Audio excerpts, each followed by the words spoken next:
За круглым столом политики, чиновники, бизнесмены и ученые обсудили актуальные вопросы экономики, такие как внешнеэкономическая политика и взаимоотношения с Россией и другими странами Евразес, цифровые технологии в экономике и управлении страны, бюджетно-налоговую и денежно-кредитную политику. Все, что необходимо развить для обеспечения достойной жизни граждан Абхазии. По мнению председателя организации «Абхазское народное движение» Тгура Ардзинба, подъему экономики Абхазии мешают как внешние, так и внутренние факторы. Например, неразвитый рынок труда и недостаточный уровень образования. Есть понятие развития страны, экономическое развитие страны, есть понятие экономическое развитие территории. Когда мы говорим о экономическом развитии территории, это упор делается только лишь на привлечение инвестиций, соответственно, инвесторы приходят технологии, приходят вместе с ними и специалисты, а коренное население, оно выдворяется за ареал экономической активной, то есть оно не конкурентоспособно в новых условиях.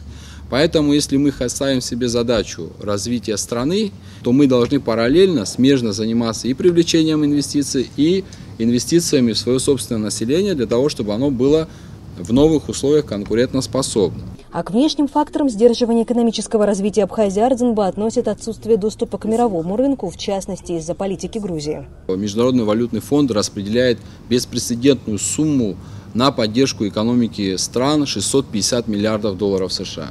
Вот эти деньги будут распределены по всему миру. Большая часть этих денег пойдет в развивающиеся страны. Мы, к сожалению, на такого рода поддержку рассчитывать не можем. Второе, конечно, это фактор Грузии, которая приняла закон об оккупированных территориях. И это существенным образом влияет на приток в Абхазию инвестиций. И грузинская активная политика вообще помешать нам во всем, не только в экономическом плане, она имеет, конечно, определенные результаты. Не сама Грузия, конечно, это ее партнеры, Соединенные Штаты и Европейский Союз. Нахождение в рублевой зоне должно быть формализовано, считает Тгур Ардзинба, так как это имеет как позитивное, так и негативное влияние на экономику Абхазии. Именно валютное соглашение, взаимоотношения в рублевой зоне, они до сегодняшнего дня не отрегулированы. То есть мы используем рубль Российской Федерации, и вместе с этим мы получаем все, конечно, и отрицательные издержки. Например, вот на валютном рынке происходит волатильность, да? Конечно, дешевеет рубль, это хорошо для производителей внутрироссийских, потому что они более конкурентными становятся в отношении товаров третьих стран. Но мы-то страдаем из-за этого. А по мнению ученых, интересы Абхазии страдают в отношениях со стратегическим партнером из-за нарушения закона о науке, который предписывает чиновникам подвергать научной экспертизе все межгосударственные соглашения. Из закона о науке следует, что все государственные решения, принимаемые органами государственной власти, должны проходить научную экспертизу. Закон о науке принят уже 2000-х годов, но, к сожалению, никакая власть это не соблюдала. Насколько учтены интересы Абхазии при заключении договоров. Мы уже по факту знаем множество случаев, когда не всегда учтены наши интересы. Депутат парламента Натали Смыр продолжила тему. На ее взгляд, процесс гармонизации законодательств Абхазии и России также инициирован Россией и по большей части учитывает ее интересы. Смыр задается вопросом, почему абхазская сторона проявляет пассивность в ключевых для республики вопросах. А вот 46 вопросов, которые пришли в парламент в виде консультаций, мы должны обсудить. Почему данный, я назову это слово, райдер нам пришел из России? Просто я хочу спросить, а почему данный документ мы не составили сами? Между прочим, в этом райдере, я его так называю, эти 46 вопросов, есть законы, которые просто необходимо нам принять. Просто там в области науки, в области налогового кодекса, вопросы земельного кадастра упорядочить. Но мы на эти законы смотрим так. Значит, в этом райдере есть приоритетные вопросы, давайте их примем. А потом можно, честно, как все у нас происходит, мы обо всем потом забываем. Я хочу спросить, а как развиваться государству? Что касается кредитно-денежной политики, то, по мнению Натали Смыр, Абхазия не справилась с задачей минимизировать наличный оборот, создав свою собственную платежную систему. А АПРА, по ее словам, сегодня носит чисто декоративный характер. Для денежного обращения необходимо просто было принять жесткое решение по безналичному расчету. А что дает такую вот возможность безналичного расчета? Когда ты расплачиваешься картой, то есть деньги остаются в кассе, да, в кассе государства.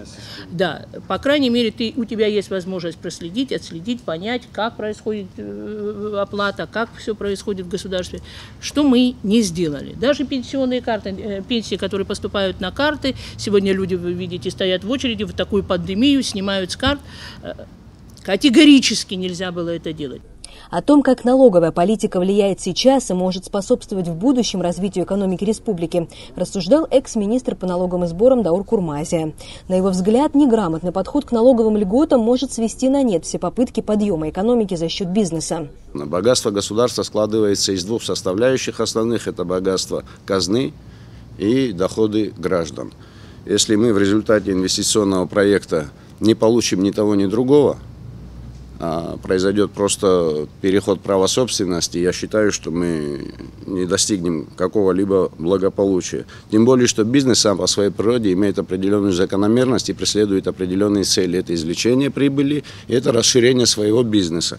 А расширение своего бизнеса влечет увеличение конкуренции, и, соответственно, более крупный бизнес будет развиваться, мелкий бизнес будет затухать.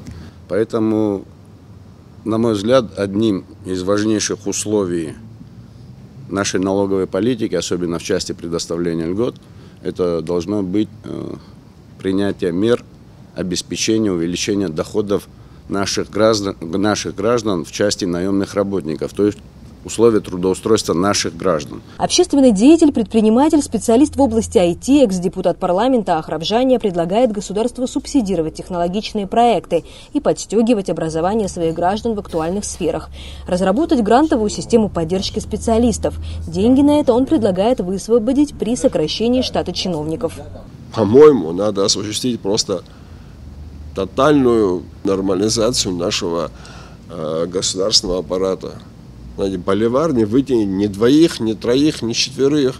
Мы не в состоянии тащить такой ввоз чиновников разного уровня, которые вообще в подавляющем, не знаю, процентном вообще ничего не делают.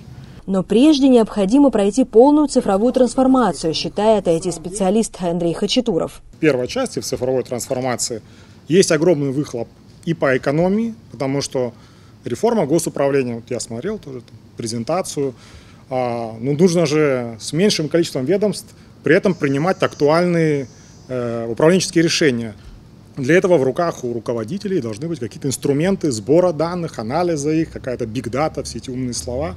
Слушайте, надо это внедрять, потому что если мы будем продолжать таскать бумажки из кабинета в кабинет, в которых будет меняться какая-то информация, что-то выдергиваться из контекста или еще что-то, мы ничего не получим. Будет просто меньше людей, которые еще менее эффективно делают ту же самую работу.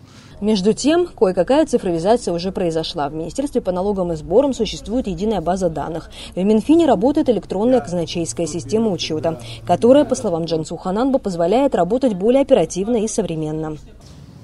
В режиме онлайн каждый вечер происходит стыковка и загрузка банковских выписок в казначейскую систему, и уполномоченные на то специалисты, соответствующий министр финансов, руководители государства имеют возможность наблюдать, что произошло за день.